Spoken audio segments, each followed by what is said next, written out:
achava que era uma vergonha eu pedir trabalho. Nossa, o que vão falar de mim? O ego tava lá, né? Mas o dinheiro tava aqui embaixo. Muitas pessoas, por orgulho, morrem sem dinheiro, morrem na escassez, né? Mas acho legal você falar disso, porque é uma crença predominante, principalmente no brasileiro, porque as pessoas têm esse preconceito de que assim, a pessoa que não conseguiu ser nada na vida, ela vai ser um vendedor. Olá, sejam bem-vindos a mais uma entrevista do canal Pode Contar Sua História, um podcast que traz pessoas comuns com histórias extraordinárias para compartilhar e ajudar você a se inspirar. Hoje eu vou entrevistar um mentorado meu, um grande amigo também, uma pessoa que eu admiro muito. Vai compartilhar uma história bacana aqui de crescimento, de upgrade de carreira. Digamos que você não fez transição, fez upgrade, né? Ser. Hoje eu vou falar com o Vitor Carvalho. Hoje ele é empresário e mentor. Vem de uma carreira de mais de 20 anos na área de publicidade, fotografia, direção de arte. Hoje ele é casado com a Roberta, pai do Miguel de 10 anos. Hoje ele é sócio da esposa dele numa empresa que chama-se Casulo de Anjo. É uma confecção de roupas para bebê que chama Casulo, né? Casulo, suodo, saco de dormir. É isso aí. Vitor, seja muito bem-vindo. Fiquei feliz de você aceitar o meu convite e eu quero muito que as pessoas conheçam a sua trajetória, a sua história, que eu tenho certeza que as pessoas vão se inspirar e vão se sentir motivadas aí a alcançar seus objetivos. Sim. E vamos falar então, vamos começar falando um pouquinho da sua transição, né, a sua trajetória aí dentro do caminho da arte, da fotografia e como que você foi no meio do caminho trilhando outros caminhos. Tá, vamos lá. Antes eu quero agradecer mesmo, estou muito feliz aqui, parece que é uma virada, um novo ciclo, porque o meu primeiro ciclo de transformação foi na tua sala. Que bom, é verdade, a gente se conhece há muitos anos, né? Foi uma grande transformação mesmo. Você conseguiu me ajudar muito, assim, trouxe visões que eu não tinha noção, eu comecei a me profissionalizar mais ali, né? Em várias áreas.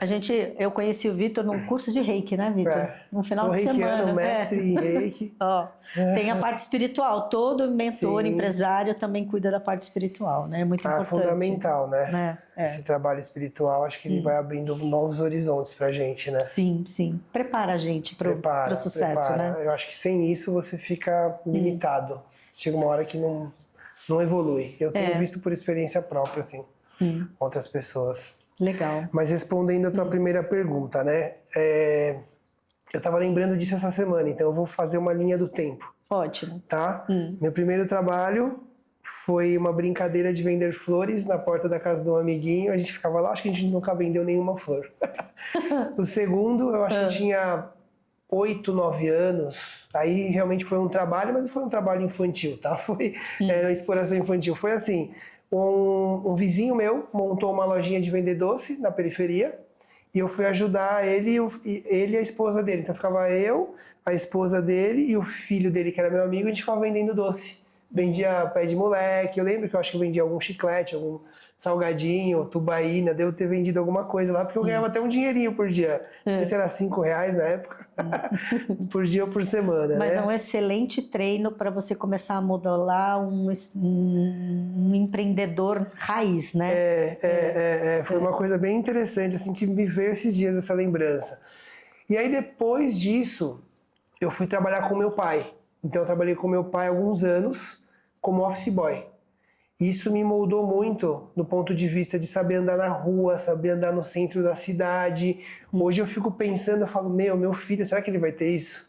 Porque eu sei andar no centro da cidade hoje e não ser assaltado, né? Eu não sei se o Miguel vai conseguir. Porque trabalhando como office boy você tem acesso a 1000 coisas, né? Sim. Coisas boas e coisas ruins também. Isso é da nossa época. E aí, conforme eu fui crescendo como adolescente, eu fui entrando por caminhos mais obscuros. Então, rolava uma maconha aqui, outra ali. Meu pai já não estava gostando muito.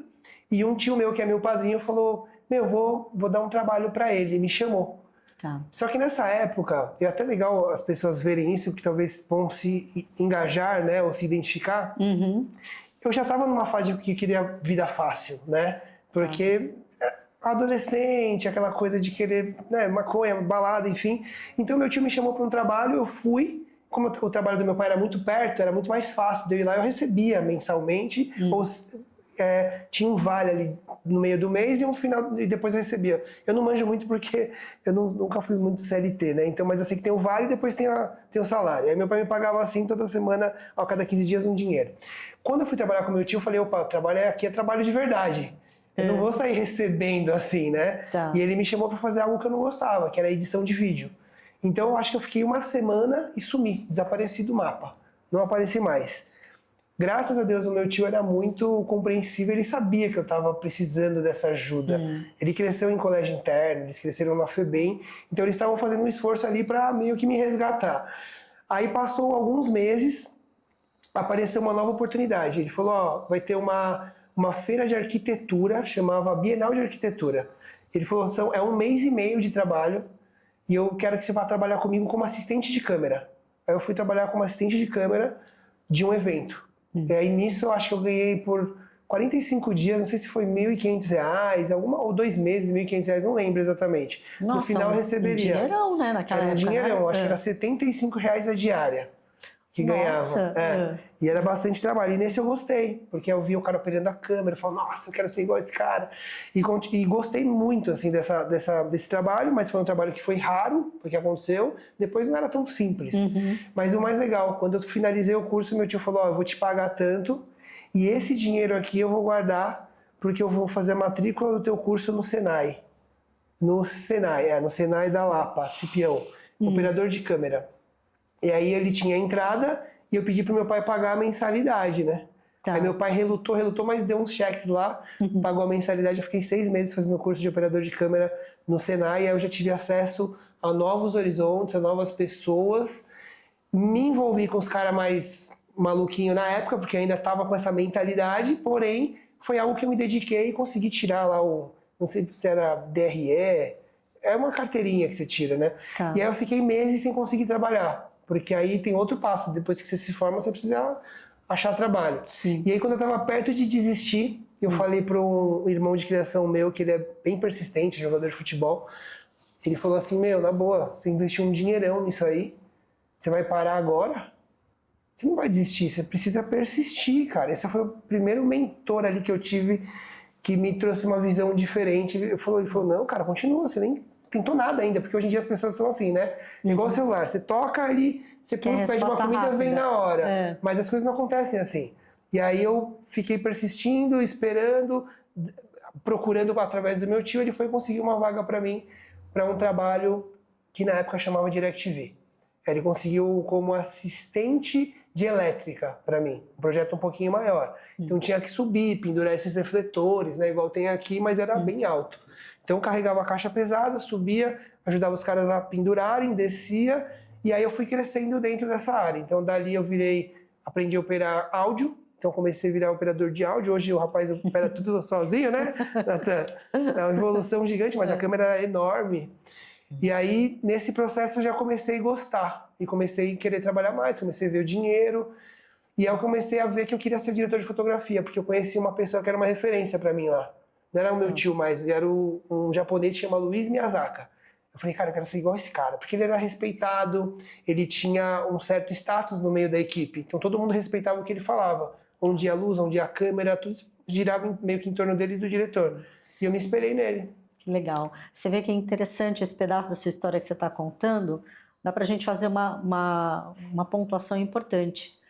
Como é fundamental, principalmente os jovens que ainda estão perdidos, não têm referência, nessa fase, nessa idade, eles estão no processo de busca, de se encontrar, de se achar, de achar a tua tribo, achar a sua turma. E aí, lógico, vai experimentando o que tem ali, e como não tem muita referência, às vezes acaba caindo, né, em caminhos aí duvidosos. Exatamente. Mas que bom que você teve gente que insistiu em educação. Exatamente, educação. Vai estudar, olha, te dou a oportunidade de um trabalho, porque quando é um adolescente, o trabalho é um estudo, porque ele está lá como aprendiz. Sim. Né? Então é uma forma de estudo também, um estudo prático, não só teórico.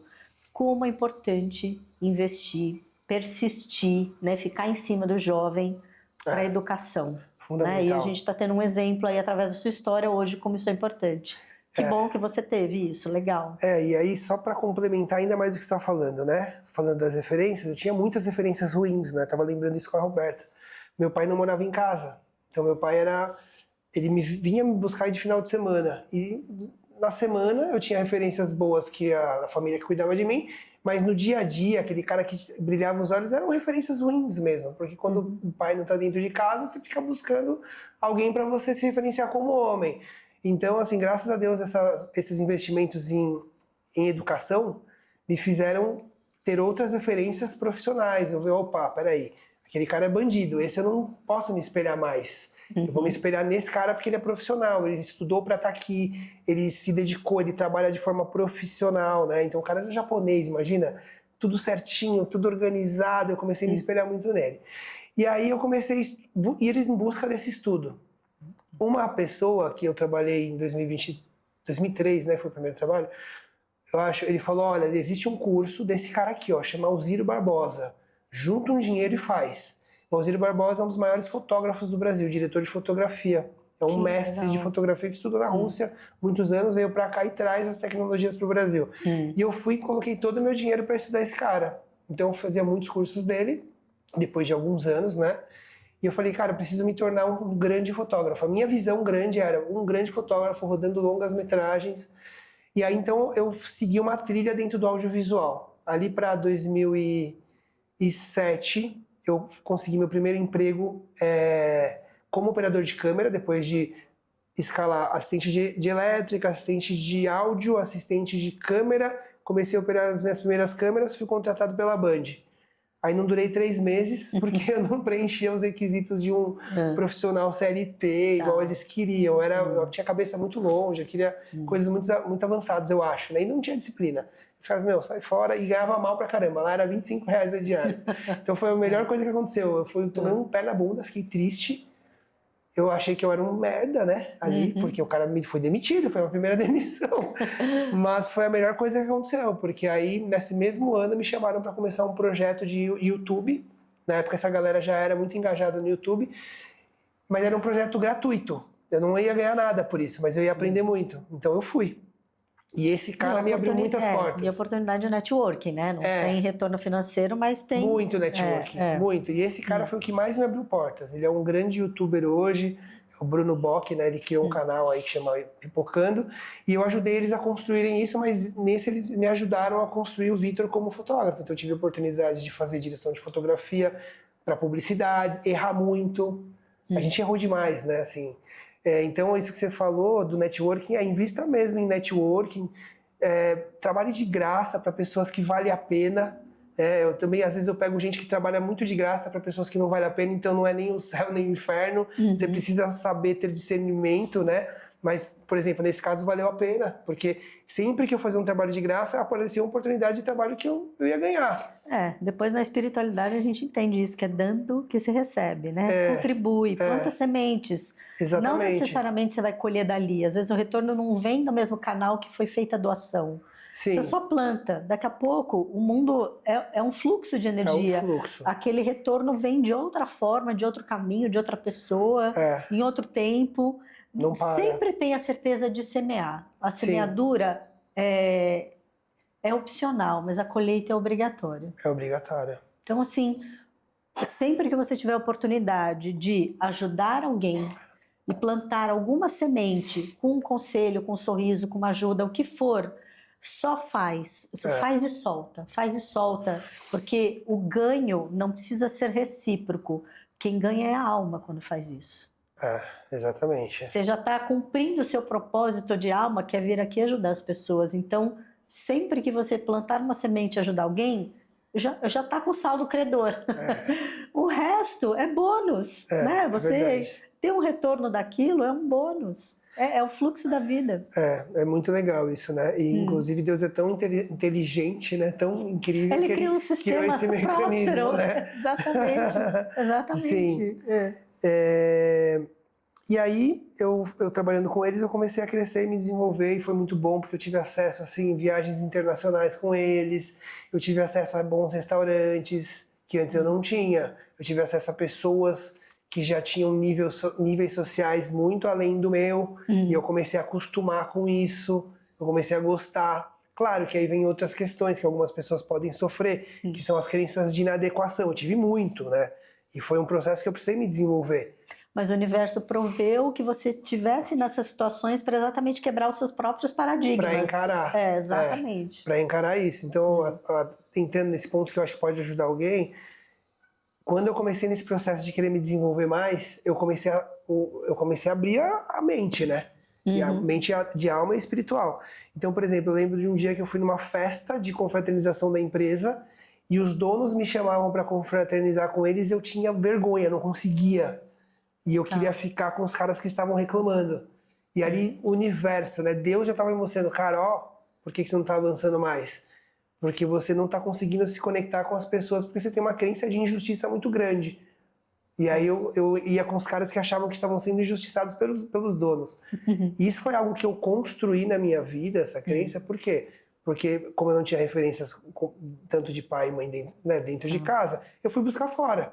E nesse processo de adolescência eu conheci pessoas de extrema esquerda, mas assim, radical, punk. Eu fui punk, né? A gente odiava dinheiro, odiava quem tinha dinheiro, odiava empresário. Então, quando eu tava de cara com um empresário, que era dono da empresa que eu trabalhava, aquela crença rolou, aquela fervia, crença pulava. Então, eu precisei quebrar ela. Hoje eu consigo visitar, vou na casa desses caras, dos donos, viramos amigo. Então, viramos até sócio em uma das câmeras depois. Mas foi um processo. Eu fico pensando quantas pessoas não se olham e não enxergam isso, estão sofrendo, sendo muito capazes, mas não conseguem se conectar aqui. Porque elas acham que se elas se conectarem aqui, elas vão trair as pessoas daqui. Exatamente. Mas, na verdade, a única forma de elas resolverem o problema daqui é estando aqui, porque aqui tem poder. Eu não falo só de dinheiro, de poder que massacra as pessoas, eu falo de você conseguir realizar. Eu tenho um primo meu que ele não estava conseguindo receber aumento. As pessoas chamavam, olhavam para ele e falavam, meu, você precisa ser gerente. Ele, ai não, gerente não, tem muita coisa errada acontecendo aqui, vocês precisam cuidar dessas pessoas. E eu já tinha essa clareza, foi numa noite de Natal, eu falei, cara, não, na verdade você tá errado, porque você tá brigando aqui com quem manda. E se você virar amigo de quem manda, você consegue ajudar essas pessoas aqui? E essa eu vejo que é o mal do mundo também, né? Sim. As pessoas se unem aqui embaixo para xingar quem tá lá, não consegue crescer. Quando mas na realidade o desejo intrínseco era de estar lá, mas ele tem raiva de quem tá lá. E ele esquece que ele podia estar lá. Exatamente, ele não se enxerga como merecedor, enfim, né? E isso é péssimo, porque se a gente falar de espiritualidade, né, quem é que tá segurando esse cara aqui embaixo? Ele mesmo. Ele tá travado, né? Então, assim, são coisas que precisam ser resolvidas. E eu acho que é legal a gente falar sobre isso, porque pode ter gente que tá passando exatamente por esse momento, né? Então, no final das contas, é sobre você se desenvolver, buscar novas referências, investir. Cara, eu já sofri tanto, fiquei tanto tempo sem trabalho. Eu lembro que ali perto de 2000 aí eu vou pular, tá? 2007, aí para não ficar muito extenso, 2014. 2013, 2014, eu fui fazer uma viagem para Comandatuba com esses caras que eu conheci em 2007. Eu já conhecia eles, tá? Mas eu comecei a me envolver com eles. E eu fui conhecer o LEAD, que é um grupo de evento empresários que mandam no Brasil, né? basicamente, né? Eu tava lá filmando esses caras, lidando com nesse lugar. É uma ilha super exclusiva e a gente tinha um apartamento lá que a gente conseguia trabalhar, filmar e estar nesse lugar. Onde eu estaria num lugar como esse, né? Assim, que a minha vida proveria isso naturalmente? Não, eu nasci pobre, mas eu tava lá.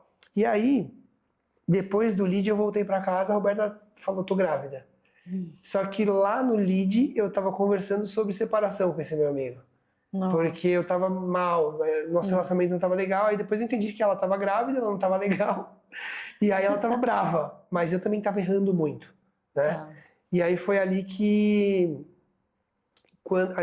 eu conecto com a Roberta e a gente falou, tá, beleza, a solução é vamos ter o Miguel e vamos viver bem com o Miguel. Aí, esse foi um ano difícil de trabalho, porque, nossa, eu tava assim, preocupado, pouco trabalho, lembrei. Compromisso. Eu não ia atrás de trabalho, isso é um grande erro de qualquer empreendedor, de qualquer um, seja coach, mentor, terapeuta, o que for.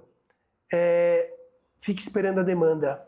isso é um grande erro, porque no final das contas, a gente precisa aprender a prospecção. Só que a gente tem crença com o vendedor. E aí você tem medo de ser vendedor chato. E aí eu tive que aprender, porque nessa época eu não ia atrás, não prospectava ninguém, né? No meu trabalho como diretor de fotografia, eu achava que era uma vergonha eu pedir trabalho.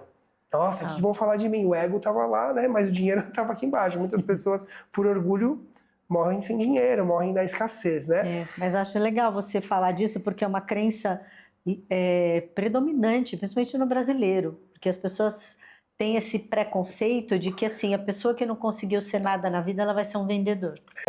E aí ela tem vergonha de vender. E tem vergonha porque ela se coloca numa posição de menos. Um vendedor, ele não é um pedinte. Ele não está pedindo um favor, ele está oferecendo um produto ou serviço que vai ser remunerado por isso. Então, olha como é importante a gente trabalhar a mentalidade. Como que eu enxergo essa tarefa, essa profissão, essa situação, para eu me encaixar no arquétipo certo dela. Se eu quero ser um vendedor, por que eu escolhi ser isso? Não, eu gosto de... Porque tem muito... Você pergunta para o vendedor, por que você gosta de vender? Todos eles têm a mesma resposta, eu gosto de lidar com gente. Os vendedores apaixonados, eles têm essa resposta, assim, eu gosto de lidar com gente. E através do contato, do networking, eu ofereço um produto ou um serviço e isso gera uma troca financeira. Mas o brasileiro tem muito disso, essa crença de eu não gosto de vender porque eu me sinto numa cadeira inferior, parece que eu estou lá pedindo um favor para a pessoa. Vocês que trabalham com vendas, né, que tem alguém que exerce isso, faz uma reflexão e veja se essa percepção faz sentido. Porque isso, se é uma crença limitante, se você quebrar, você vira um vendedor foguete, você pode vender o que quiser que vai embora. E aliás, tudo a gente vende, né? A gente vende. Isso que eu ia falar. Todo mundo é vendedor. Todo mundo é. Não, às vezes por profissão, mas por atividade, né? Intrínseca. A gente está sempre vendendo, oferecendo alguma coisa. Eu vou além, hein? Pra gente trazer isso. Eu vendi a minha imagem e quem eu sou pra Roberta, que é a minha esposa. Olha. Ela comprou.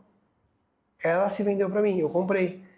E aí eu preciso entregar agora, pós-vendas. Sério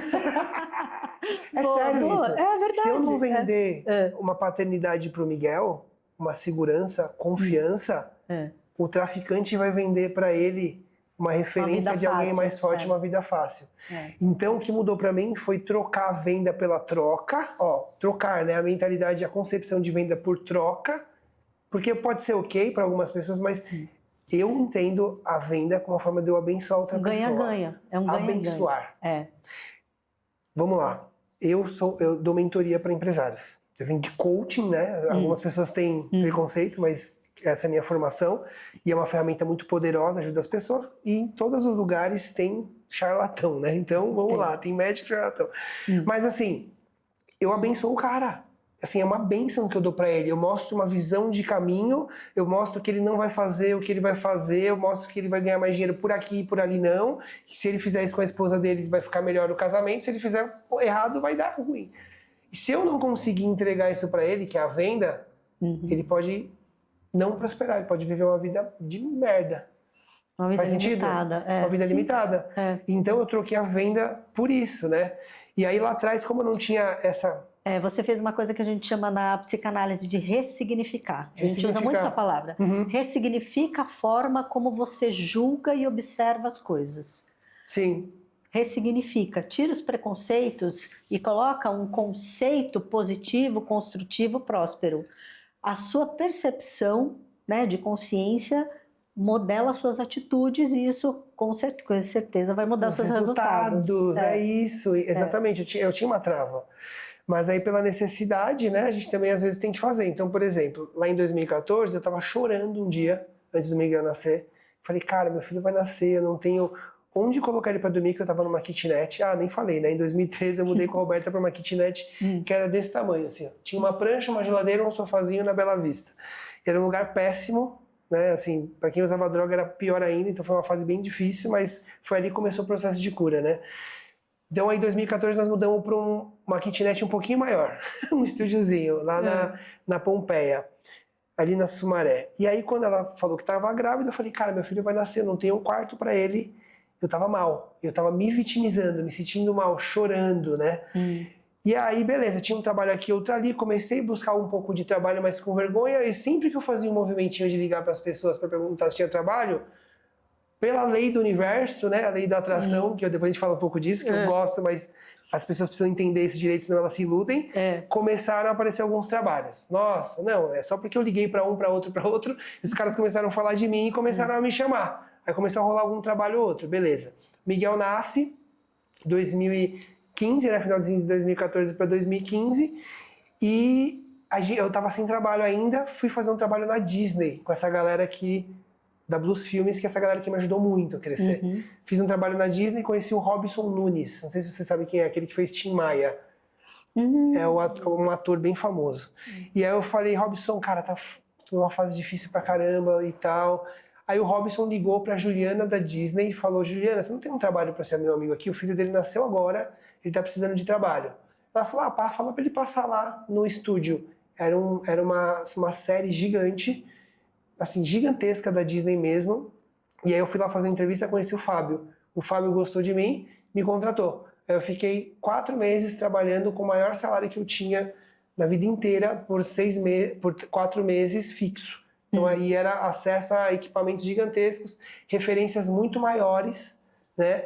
E nisso a gente já estava começando a ir morar na casa da minha sogra, porque foi quando a Roberta decidiu montar a Casa do Anjo. Até aí, então, vamos lá, só para recapitular. Consegui essa série, né, ganhando mensal, ganhava semanal. Continuamos na Barra Funda, né, a gente saiu da Pompeia. Conseguimos um quarto para o Miguel, alugamos um apartamento, veio. Uma amiga nossa alugou, sem comprovar renda, nada, porque era difícil, não tinha renda, né, para comprovar.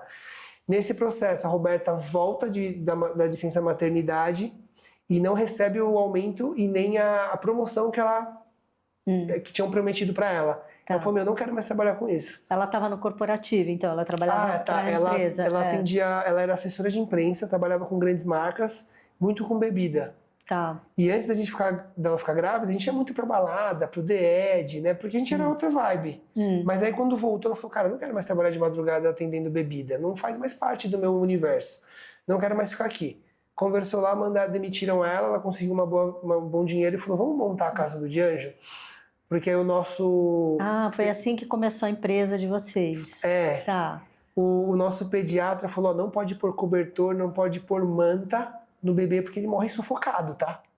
Eu não dormia, porque a gente não tinha Meu Deus. Não tinha roupinha, não achava no Brasil saco de dormir, ele fazia uns barulhos, eu acordava, ficava um olho desse tamanho, então eu não dormi meses. Ela também não, eu era muito mais preocupada, era um pouco mais cansada, né, porque tinha que amamentar, e eu tava nessa série. Então nesse processo ela falou, vou montar essa empresa. A gente ficou no carro discutindo o nome da empresa e saiu, foi uma intuição de Deus mesmo, assim, veio, Casulo de Anjo, que é para envolver o anjo da pessoa. E o Miguel mesmo, o nome dele foi por conta do Arcanjo Miguel, né? Porque assim, imagina que eu vivia uma vida super desregrada com droga, de referências de pessoas muito pesadas. E eu não enxergava, para mim aquilo era o normal. Quando veio para pegar o nome, para entender qual é o nome do Miguel, sopraram no meu ouvido. Eu dormindo, eu lembro até hoje. Arcanjo Miguel, nome do Miguel. Veio a Casulo de Anjo, olha que construção, tô fazendo aqui, nunca fiz isso antes. E essa construção. E a gente, qual que é o nome da empresa? Casulo de Anjo, beleza. Fomos morar 1 ano e meio na casa dos meus sogros, porque a gente não tinha dinheiro para pagar aluguel e montar a empresa. Entendeu? Quer dizer, olha os desafios, né, gente? Olha como é importante quando a gente ouve uma história de construção de carreira, ou transição de carreira, ou mudança de vida, presta atenção no processo. É processo. Né? É o processo que tem os aprendizados, as cacetadas. Depois que a gente cai do tombo, a gente enxerga que ali era um desvio de caminho providencial. Não era para ser por ali, né? Sim. Então, assim, às vezes tem coisas que acontecem que a primeira percepção é de negativa. Eu sou amaldiçoado, eu sou azarado, tudo que eu faço não dá certo. calma, não façam esse primeiro julgamento, espera que tenha o depois, né? Lá na frente, não julgue o livro pela capa, dá uma lida nas páginas que você vai mudar a percepção, mudar o conceito. Então lá na frente os acontecimentos vêm, as respostas vêm depois. Né? Os entendimentos vêm depois. E quando você está num processo de estou construindo minha vida, estou buscando meu caminho, aprecia todas as etapas do processo, mesmo as cacetadas, porque ali deixa a gente, desenvolve habilidades como resiliência, coragem, cara de pau que precisa, flexibilidade, né? Não ser rígido, porque quanto mais tombo a gente leva, mais elástico a gente vai ficando. Tudo bem, já entendi que não é por aqui, né? Para quebrar tombo, às vezes quebra a rigidez, não é? Quebrar padrão de rigidez, exatamente. Então, olha quanta coisa boa a gente consegue observar, né? Tudo tem o yin, o yang, o lado positivo e o negativo, de uma história, né? De construção, de sair de um momento difícil, de um ambiente completamente tóxico e negativo, e você sozinho começa a quebrar isso de dentro para fora. Você fez o trabalho de um pintinho, né? Ninguém de fora tirou você daquela situação. Você começou a quebrar aquilo e enxergar possibilidades que existiam, vida fora daquele ambiente onde você estava, né? Ninguém consegue tirar ninguém que não quer, né? Também. Então... Por isso que existe a dor é nobre. Para tirar a gente do lugar onde não é o nosso lugar. E é interessante o que você falando, que aí a gente não pode esquecer de uma coisa, né? Eu tinha uma visão. E aí, independente da visão que atua, tá? Cada um tem que ter pelo menos uma visão. Tem aquele livro que chama Em Busca de Sentido, do Viktor Frankl, que ele ficou lá em Auschwitz. Você conhece? Ele criou a logoterapia. Importantíssimo esse livro. E ele estudou, e ele percebia assim, as pessoas que sobreviveram ao campo de concentração mantinham uma visão, uma esperança, mesmo não conseguindo encontrar evidências no dia a dia. Então eles imaginavam encontrar a esposa, imaginavam encontrar o filho, mas nem sabiam se eles estavam vivos. Mas eles tinham essa visão positiva de futuro. Esses caras não se entregavam. Quando o cara perde a visão positiva de futuro, independente de qual ele se entrega para os desafios diários, para os tombos. Qualquer tombo leva ele embora. Então eu tinha uma visão. Fica preso na cadeira de vítima, né? Eu tinha uma visão de ser um diretor de fotografia. Por mais que a minha visão não era uma visão sistêmica ainda, eu não tinha uma visão de família. Eu, a Roberta, o Miguel e o Sonic, que eram os cachorrinhos hoje, e daqui a pouco mais uma filha e mais um. Eu não tinha essa visão sistêmica, eu não tinha noção dos meus valores, mas eu tinha uma visão profissional. Então a gente precisa se apegar a uma visão. Ser sistêmica ou que ela abranja mais valores é melhor ainda se você conseguir. Mas se o cara não tem referência, eu só tinha minha mãe em casa, ela não ficava em casa o dia inteiro, ela trabalhava. Então eu criei algo que assim, se eu me tornar um grande diretor de fotografia, eu seria respeitado. Beleza, eu já ia ser muito melhor, é uma visão muito extraordinária perto de onde eu estava vindo. Só que aí eu consegui rodar um longa-metragem em 2018. A gente foi para casa do meu sogro, aí eu comecei a trabalhar contigo depois de um tempo, 2016, 2017. Da minha psicanálise eu aprendi Reiki, aí eu fui fazer mais uma formação em Reiki e te conheci. E aí eu já estava olhando para outras coisas. Já eu entendia o que era prosperidade, já queria prosperar, já queria melhorar minha vida em outras áreas, mas até aí não tinha tanta clareza. E aí a gente fez aquele processo, né? Que foi muito importante para mim, que você me ajudou a ir em sentido a minha visão, que era a visão do Viktor fotógrafo. E eu lembro muito bem disso, tá? Só que só para não deixar nenhum ponto ali perdido, nesse processo, fui para casa do meu sogro, ficamos lá, construí uma empresa na garagem, a Roberta construía a empresa e eu trabalhava, juntei dinheiro um ano para conseguir ter uma reservinha mínima para a gente sair da casa do meu sogro, aí fomos para o nosso apartamento próprio, ela trabalhando, ela trabalhava sozinha, ela montou essa empresa sozinha, eu entrei de paraquedas em 2020 na pandemia. Né? Nesse processo, ela tinha uma visão positiva de futuro para ela, porque ela conviveu com pessoas que eram referências para ela. Só que ela tinha uma visão positiva de família, eu não tinha. E ela sustentou, ela passou por vários problemas, com droga, com bebida nem tanto, mas era mais droga. Mas era tudo junto, né? E ela se sustentou porque ela tinha uma visão de que a gente ia construir uma família lá na frente. Tinha filho já. E eu não tinha noção. Até eu comecei a estudar os meus valores e falar, cara, tudo que eu sempre quis na minha vida é ter uma família, mas eu não tive. E você não tinha essa consciência que era isso que te faltava, era esse pilar. Isso me conectava com ela. Era isso que eu via tanto na família dela. Os pai e mãe juntos, com filhos, sempre os filhos juntos. E eu, inconscientemente, sempre quis aquilo. Não sabia. E eu criticava, tá? Eu criticava, isso, os pais só querem ficar junto. Esse negócio não tem nada a ver. O homem tem que jogar bola e a mulher tem que fazer... É aquele ditado popular, todos os ditados populares são muito sábios, que fala assim, quem desdenha quer comprar. Quer comprar, não é? E eu não sabia. Então eu fui muito agressivo, né? Nesse processo. Então, beleza. Aí estamos lá no nosso apartamento, morando, ela construindo a casulo, e eu comprei a minha primeira câmera. Sério. Aí eu comecei um processo, eu acho que já estava com você, eu lembro. Já. Comecei a estudar, muita lei da atração, eu ficava lá assim, ó, na minha casa, à tarde. Foi um processo de desintoxicação, né, para sair da droga também. Então eu ficava meditando. Aí teve uma época que eu fiquei meditando tanto tempo. Aquela câmera em cima da minha mesa e a lente. Só que não adianta, cara. Se você ficar pensando em lei da atração e não trabalhar, nunca vai acontecer. Isso é uma grande ilusão. O máximo que vai acontecer é algo que você já estava construindo e o que você falou no começo da nossa conversa.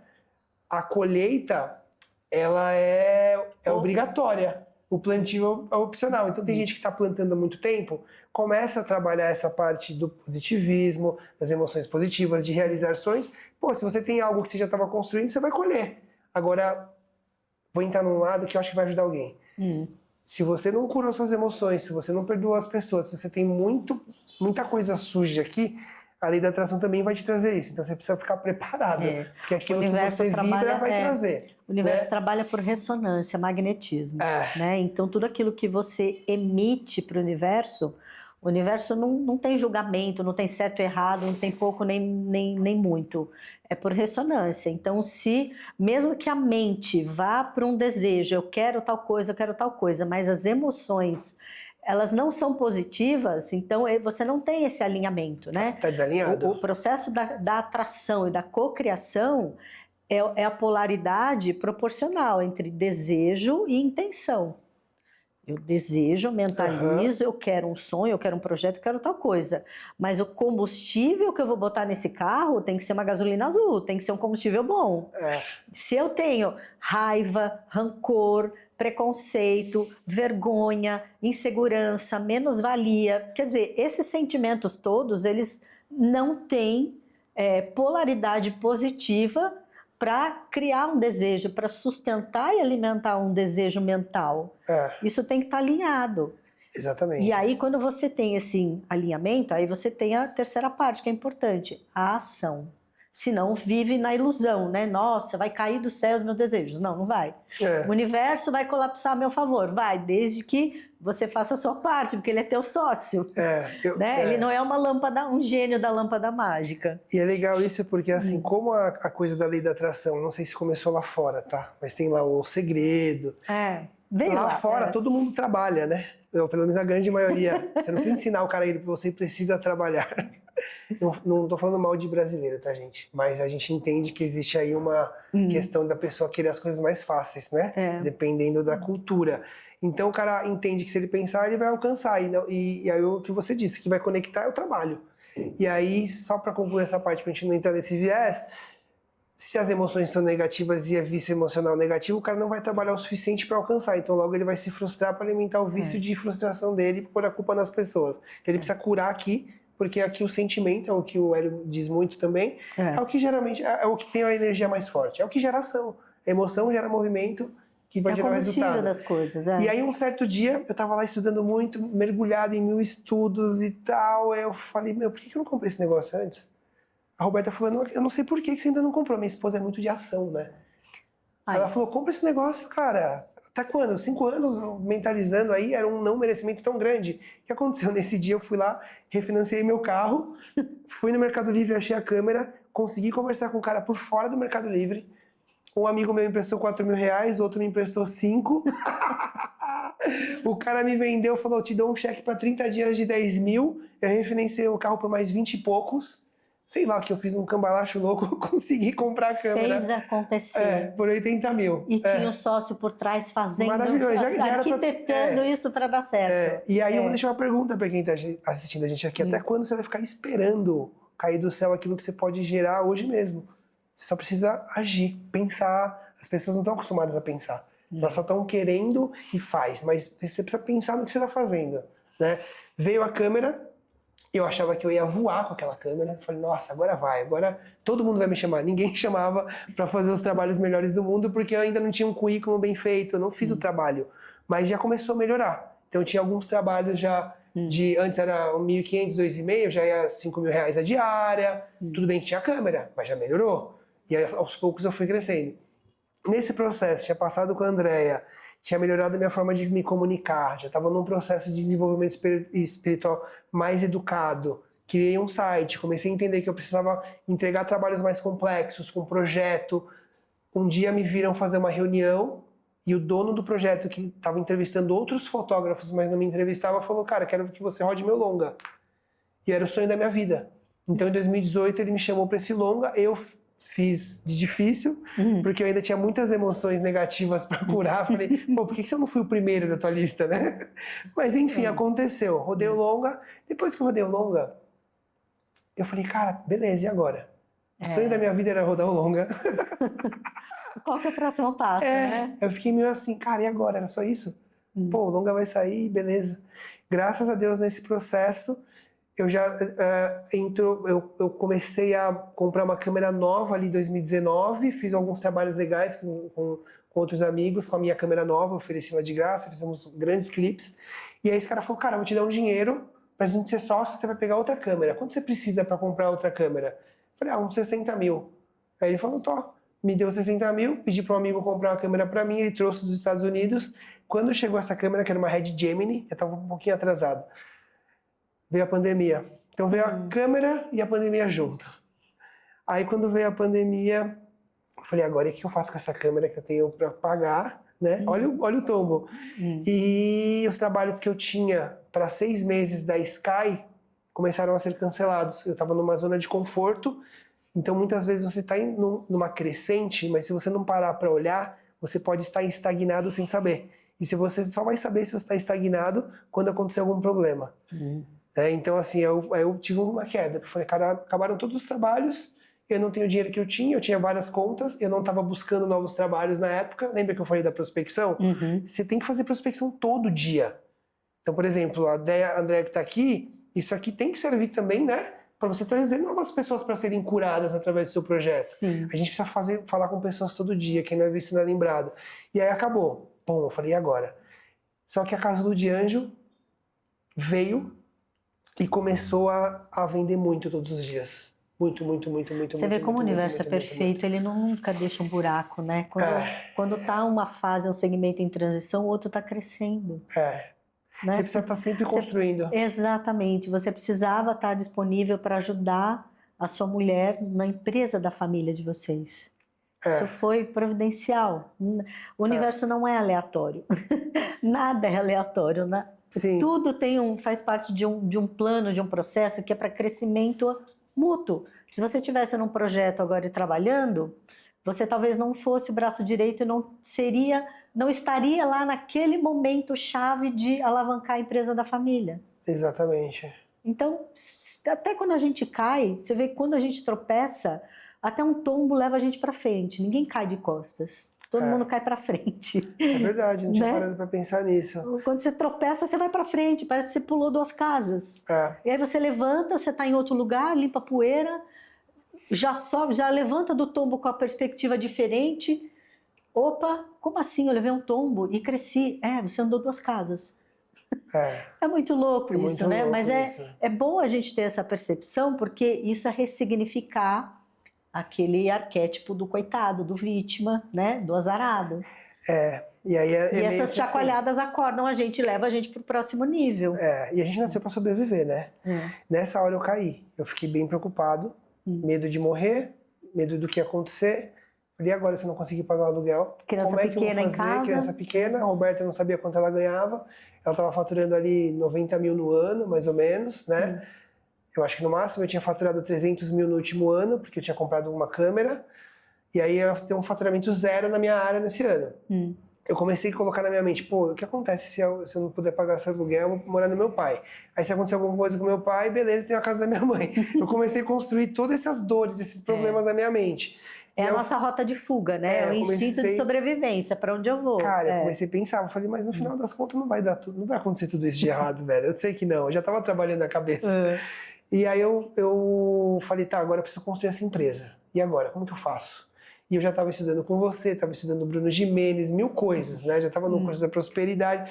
Fiz umas contas, falei, eu preciso acumular X milhões de reais em 5 anos. Liguei para um amigo meu, quem que você acha que pode me ajudar com isso? Ele falou, fala com o Rodrigo. O Rodrigo era um coach. Aí ele falou que era nosso amigo de infância. Aí eu contratei ele virou meu coach e meu mentor na empresa. Então ele falou, faz isso na sua empresa, não faz isso, contrata a RD Station, vai por aqui, e começou a ajudar a gente, e aí ele fez a ordenação de valores comigo. Que legal, que legal. Ele falou, cara, quais são os seus valores? Eu falei, não sei. Ele falou, então tá, vou te mostrar os meus. Fica mais fácil, que a gente cria um do zero limpinho. Cara, eu criei uma visão positiva, eu, a Roberto e o Miguel, pra tantos anos. Eu falei, cara, então entendi, eu nem quero mais fazer longa-metragem nem série, porque eu já sabia disso, que eu não queria ficar muito tempo viajando. Eu tinha recebido um convite para fazer um projeto da Sky em Las Vegas, eram 15 dias, e o Miguel era novinho, eu já não quis ir, eu já neguei. Eu falei, cara, não posso ficar longe deles, mas quando eu não tinha esse discernimento de valores, o que é importante para mim, eu só não queria ir porque eu queria ficar perto dele. Depois eu entendi e falei, tá, então por aqui eu não vou mais. Então agora eu vou por aqui. E aí eu comecei a estudar empreendedorismo, fiz os treinamentos do Paulo, comecei a estudar desenvolvimento de equipes, de coaching, foi muito dinheiro investido. Mas tudo gerou resultado, educação. E a gente construiu a estrutura da empresa. Esse ano a gente faturou 1 milhão, né? Caraca! De 90. Parabéns, foi que uma legal. loucura. Mas assim, muito trabalho, máscara na cara, entrava no Brás, zona de guerra, buscava tecido zíper, ia na 25, a polícia fechando a rua, e a gente, no gás para entregar, para fazer o negócio acontecer.